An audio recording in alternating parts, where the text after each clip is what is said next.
Malu Bhatti Vikramarka ji, Mahesh Gaud ji, ministers, MLAs, members from civil society, brothers and sisters of Telangana, I would like to welcome all of you here today. అందరికీ స్వాగతం పలుకుతున్నాను.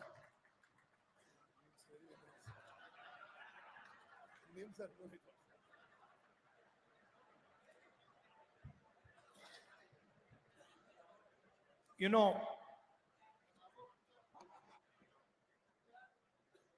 I think it was in 1912 that the biggest ship built till that day set sail between the United Kingdom and the United States. That ship was called Titanic. You must have heard of the name. 1912లో ప్రపంచంలో అతిపెద్ద ship UK నుంచి యుఎస్ఏకి బయలుదేరింది. And the designers of the Titanic, they said that the ship is so big, so huge, that it can never be sunk. ఈ Titanic అనే ship ఎంత పెద్దగా ఉందంటే ఆ షిప్ డిజైన్ చేసిన వాళ్ళు ఇది ఎప్పటికీ మునగదని చెప్పారు. And then few weeks later, in the middle of the Arctic Ocean, the Titanic hit an iceberg and the ship sank. కొన్ని వారాల్లోనే ఇంత పెద్ద ship Titanic ship Arctic ocean లో ఒక ఐస్బర్గ్ తో కొలైడ్ అయి మునిగిపోయింది. And the interesting thing was that the person who was supposed to keep an eye out for icebergs didn't see the iceberg. ముఖ్యమైన విషయం ఏంటంటే ఐస్బర్గ్ చూడాల్సిన వ్యక్తి అసలు ఐస్బర్గ్ ని చూడలేదు. And literally the ship went straight into the iceberg and they only found out that they'd hit the iceberg when the ship hit and started to sink. ఆ Titanic ship పోయి నేరుగా iceberg కి collide అయి ship మునిగిపోయింది. And within 20 minutes or so, the Titanic went to the bottom of the ocean. ఆ iceberg తాకిన తర్వాత 20 నిమిషాల్లో ఆ టైటానిక్ షిప్ మునిగిపోయింది. Now, the reason that nobody saw the iceberg was because 90% of the iceberg sits underneath the surface of the sea. ఆ iceberg ని ఎందుకు చూడలేదంటే 90% సముద్రం లోపల ఉంది అది. So the person looking from the ship saw a small little iceberg. He didn't realize that he was only seeing a small portion of the iceberg. The big main iceberg was under the sea. ఎవరైతే ఈ iceberg చూడాలో ఆ నీళ్ల పైన ఉన్న చిన్న భాగం చూశాడు, నీళ్ల కింద ఉన్న ఆ పెద్ద భాగాన్ని చూడలేకపోయారు. And when that big iceberg hit the ship was just devastated, sank. ఆ షిప్ ఐస్బర్గ్ ని తాకగానే కొలిజన్ అయిపోయి అది పూర్తిగా మునిగిపోయింది. Now you must be thinking, why is Rahul Gandhi suddenly talking about the Titanic and the iceberg in a caste census meeting? మీరు ఆలోచన చేస్తున్నచ్చు, కులగణన సమావేశంలో రాహుల్ గాంధీ ఎందుకు టైటానిక్ ఐస్బర్గ్ గురించి మాట్లాడుతున్నాడని. Because caste in India, caste discrimination in India looks very much like the iceberg. ఎందుకంటే భారతదేశంలో కుల వివక్ష ఆ ఐస్బర్గ్ లానే అవుపడుతుంది. Most of it is below the surface. Most of it is hidden. Most of it is secret. కుల వివక్ష ఎక్కువ శాతం మనకు అవుపడది, అది లోపల ఉంటుందని చెప్పి నేను మనం చేస్తున్నాను. It is hidden behind many different instruments. అది రకరకాలుగా ప్రజలకు అవుపడకుండా ఉంటుంది. అది inside boardrooms, behind exams, in interviews, in conversations, inside people's minds. It is all hidden. Bulk of it is hidden.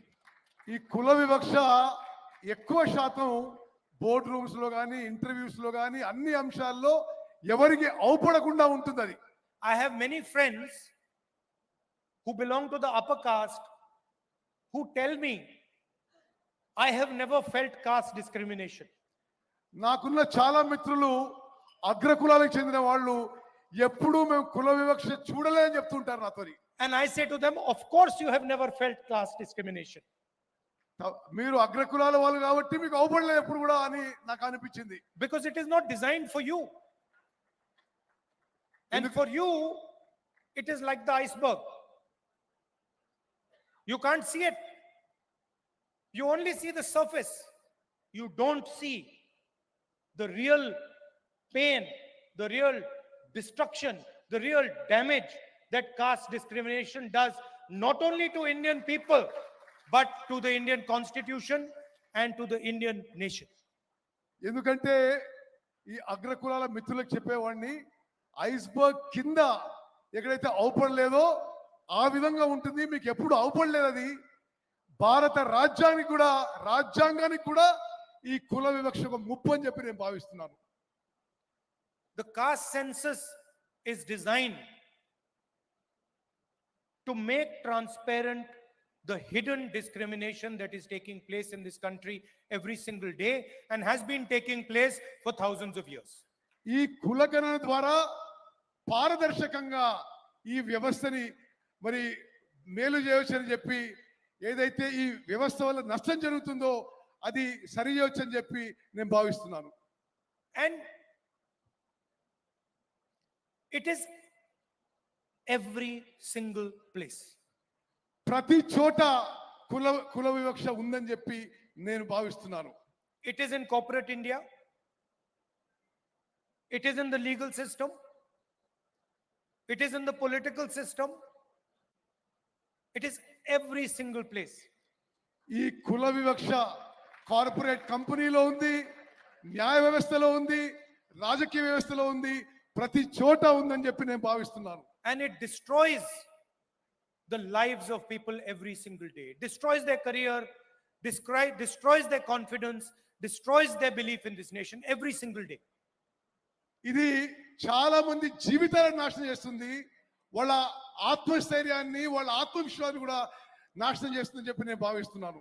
Now, I am not saying something very controversial. I am just saying that everybody accepts that there is caste discrimination in this country. Let us now find out the true extent of the caste discrimination. నేను వివాదాస్పదంగా మాట్లాడదలుచుకోలేదు. కుల వివక్ష ఈ దేశంలో ఉందనే విషయం మనం అందరం యాక్సెప్ట్ చేసుకొని ఆ తర్వాత ఈ విషయాన్ని ఏ విధంగా సరి చేయాలో ఆలోచన చేయాలని చెప్పి నేను మనం చేస్తున్నాను. I use the analogy of an X-ray. When somebody gets injured, the first thing you do, you go to the hospital, the doctor says, let us do an X-ray. నేను ఒక ఎక్స్రే లాగా పోలుస్తున్నాను. ఎట్లంటే ఎవరికి యాక్సిడెంట్ అయినా doctor మొదటిగా ఏమంటాడంటే hospital పోయి x ray చేయించుకోవాలని. అదే పోలిక దీనికి ఇస్తున్నాను నేను. No one will ever say to you, please don't have an X-ray. No doctor will say it. Nobody will ever say to you, if you have got an injury in your arm, do not have an X-ray. మీకు దెబ్బ తాకితే ఎవరు కూడా, doctor కూడా ఎవరు కూడా x ray చేసుకోవద్దని చెప్పరు మీకు. In fact, if some doctor were to tell you that I suspect that your arm is broken, but you should not have an X-ray, you will say that the doctor is crazy. ఒక doctor మీకు మీ చెయ్యి ఇరుగుండొచ్చు కానీ మీరు x ray చేసుకోవద్దు అని చెప్తే ఆ doctor పిచ్చోడని అనుకుంటాం మనం. The doctor does not understand the basics of medicine. అంటే ఆ డాక్టర్ కి మెడిసిన్ యొక్క బేసిక్స్ అని చెప్పి స్పష్టమవుతుంది. And that is all I'm saying. I'm saying we all agree that there is a concept called caste in India. We all agree that there is a concept called caste discrimination in India. Let us simply measure it and tell everybody in this country the extent of this discrimination. That's all. ఈ కుల వ్యవస్థ ఉందని, ఈ కుల వివక్ష ఉందని భారతదేశంలో ముందు మనం ఒప్పుకుందాం. ఒప్పుకొని ఆ తర్వాత పూర్తిగా ఏ ఎక్స్టెంట్ ఉంది, ఏ విధంగా ముందుకు పోదామని చెప్పి మనం నిర్ణయాలు తీసుకుందాం. And the moment I say this, the people in the BJP, the leaders of the BJP, the Prime Minister suddenly start to say that I am dividing the country. నేను ఇది మాట్లాడగానే బీజేపీ నాయకులు, ప్రధానమంత్రి కూడా నేను దేశాన్ని విభజించే ప్రయత్నం చేస్తున్నానని నా మీద ఆరోపణలు చేస్తున్నారు. Since when has revealing the truth of this country divided this country? దేశం గురించి నిజం చెప్తే అది దేశాన్ని విభజించడమా అని చెప్పి నేను అడుగుతున్నాను. All we are saying is let us explore the truth. నేను అంటున్న ఒకటే, మనం నిజం పరిశీలించాలి, నిజం తెలుసుకోవాలని చెప్పి నేను మనం చేస్తున్నాను. Foundation of all our religions is truth. Foundation of all our religions is ahimsa. All we are saying is let us explore the truth of discrimination. అన్ని మతాల్లో ఉన్న విషయం మనం నిజంతో పోవాలని, మనం ఈ విషయంలో కుల విషయంలో కూడా నిజం తెలుసుకొని ముందుకు పోవాలని చెప్పి నేను మనం చేస్తున్నాను. First of all, let us find out how many Dalits, how many OBCs, how many Adivasis, how many minorities, how many general caste, how many women there are in this country. మనము ఈ census ద్వారా ఎంతమంది దళితులు ఉన్నారు, ఎంతమంది ఆదివాసులు ఉన్నారు, ఎంతమంది ఓబీసీలు ఉన్నారు, ఎంతమంది మహిళలు, ఈ వివరాలన్నీ కనుక్కునే అవకాశం ఉంటుంది. After that, let us find out how is wealth distributed in this country. అది చేసిన తర్వాత దేశం యొక్క ధనం ఏ విధంగా ఈ సామాజిక వర్గాల్లో మరి విభజించబడదో అది కూడా కనుక్కుందాం. What share of wealth do Dalits have? What share of wealth do OBCs have? What share of wealth do women have? Let us find this out. దేశం యొక్క ధనం దళితుల దగ్గర ఎంత ఉంది, ఆదివాసుల దగ్గర ఉంది, ఓబీసీల దగ్గర ఎంత ఉంది, అది మనం కనుక్కోవాలి. Let us find out how many poor general caste people there are. ఎంతమంది నిరుపేదలు ఉన్నారో మరి తెలుసుకోవాలి మనం. Let us ask ourselves the question, how many Dalits are there in corporate India?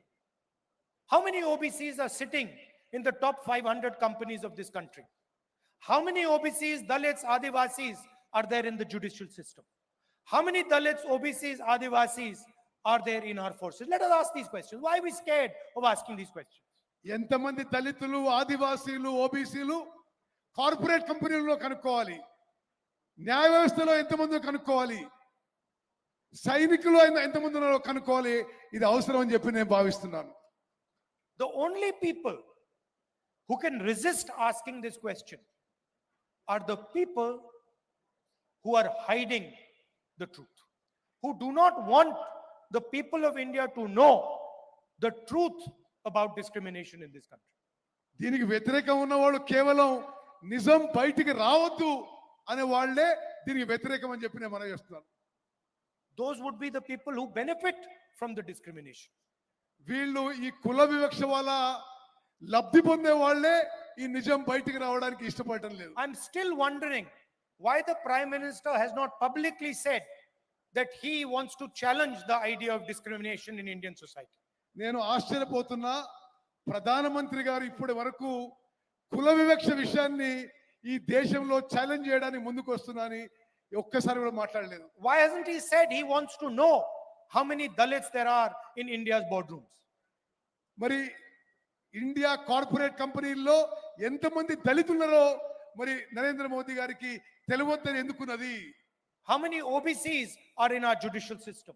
ఎంతమంది ఓబీసీలు మన న్యాయ వ్యవస్థలో ఉన్నారని మరి నరేంద్ర మోదీ గారికి తెలియాల్సిన అవసరం ఉంది. How many Adivasis are anchors in our media system? ఎంతమంది ఆదివాసీలు మన మీడియాలో యాంకర్ల పాత్ర పోషిస్తున్నారు కూడా తెలియాల్సిన అవసరం ఉంది. Why is he scared of asking these questions? ప్రధానమంత్రి గారు ఈ ప్రశ్నలు అడగడానికి ఎందుకు భయపడుతున్నాడు?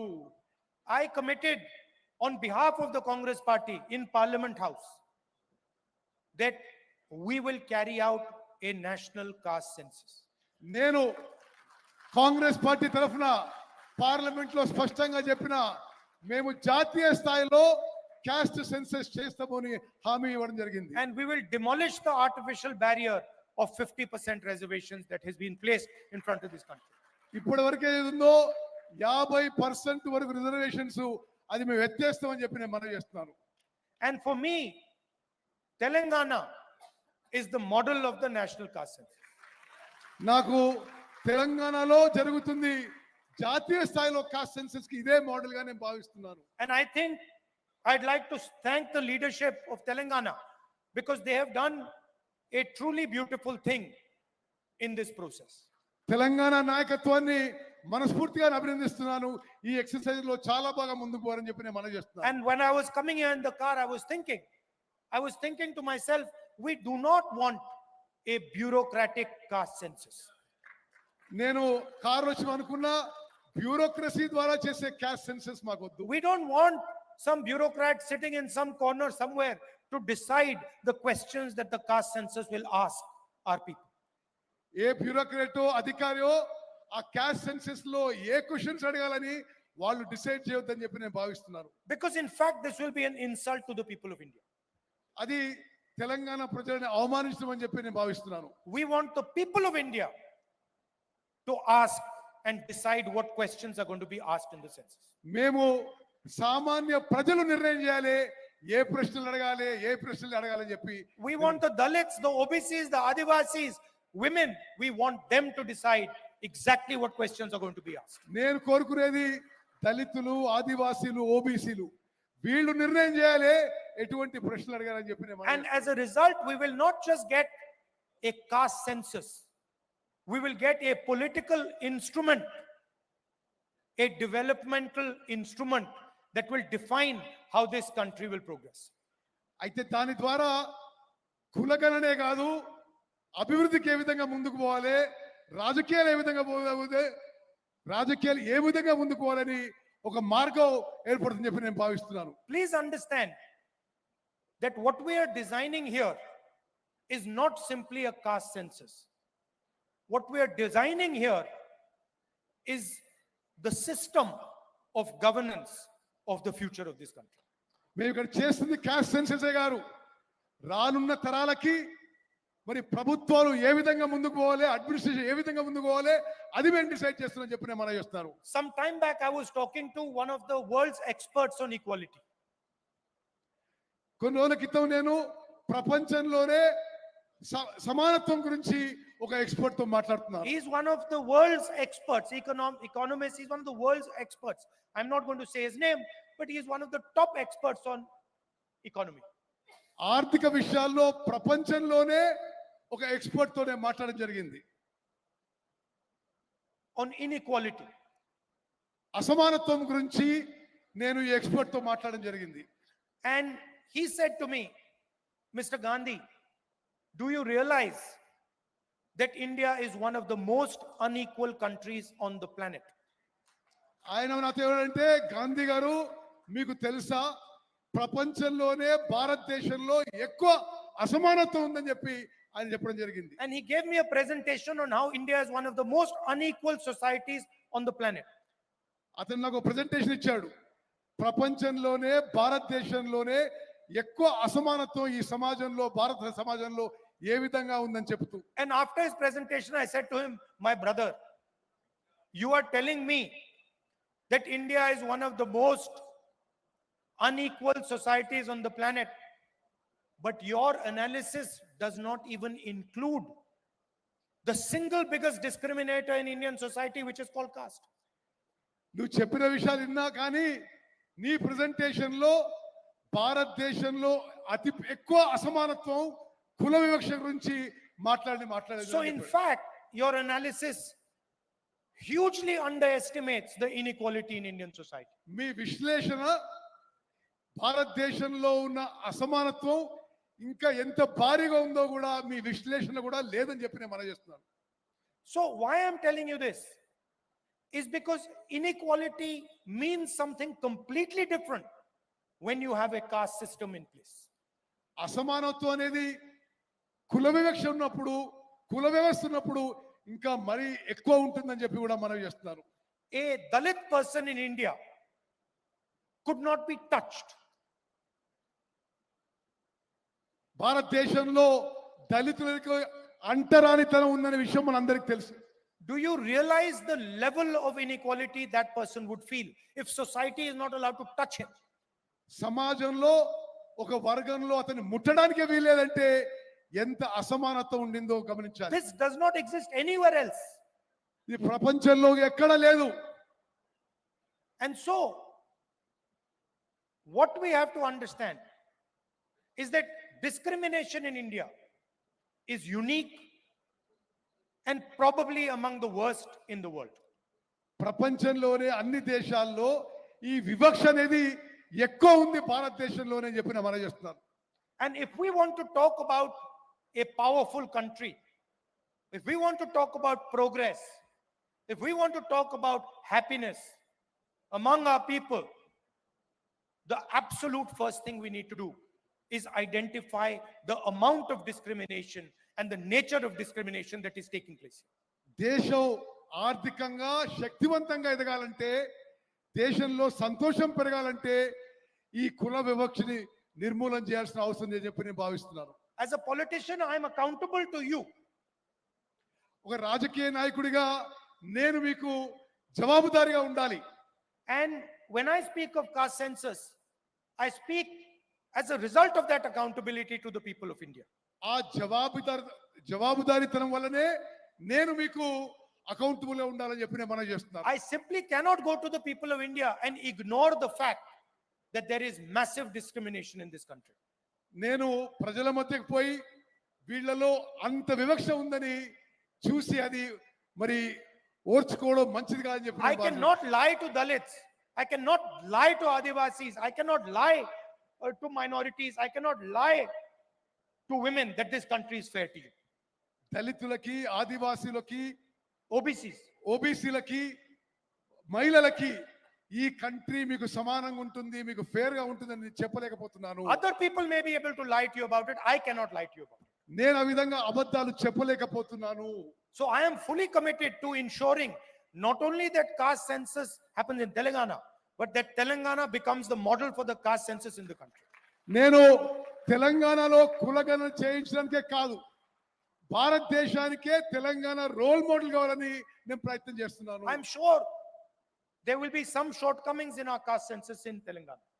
నాకు తెలుసు కొన్ని పొరపాట్లు జరగొచ్చు కాస్ట్ సెన్సస్ లో. We will try and iron out those shortcomings. ఆ పొరపాట్లన్నీ సరి చేసుకుంటూ ముందుకు పోతాం. And I would like this to be a conversation between civil society, the people of Telangana, and the government of Telangana. ఇది civil society, ప్రజలు, తెలంగాణ ప్రభుత్వం మధ్యలో ఒక సంభాషణలాగా ఉండాలని చెప్పి నేను కోరుకుంటున్నాను. Because we want to develop a framework of progress, a framework of development for the entire nation, and Telangana is the first step in doing that. మొత్తం భారతదేశంని తెలంగాణలో ఇప్పుడు చేస్తున్న ప్రక్రియని ఇది రోల్ మోడల్ గా చేసి భారతదేశం మొత్తం కూడా చేస్తామని చెప్పి మనం చేస్తున్నాం. And so I'd like to thank all of you who have come here, given your valuable time.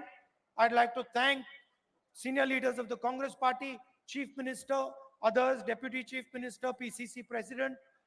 I'd like to thank all of you for your time, and I'm very, very proud that Telangana, the government of Telangana, is taking this step. మీ అందరికీ మీ అమూల్యమైన సమయం కేటాయించినందుకు ధన్యవాదాలు తెలియజేస్తూ ముఖ్యమంత్రి గారికి, ఉప ముఖ్యమంత్రి గారికి, పిసిసి ప్రెసిడెంట్ గారికి నా ధన్యవాదాలు And to తెలియజేస్తాను. Uttam Reddy ji for an excellent translation. Thank you.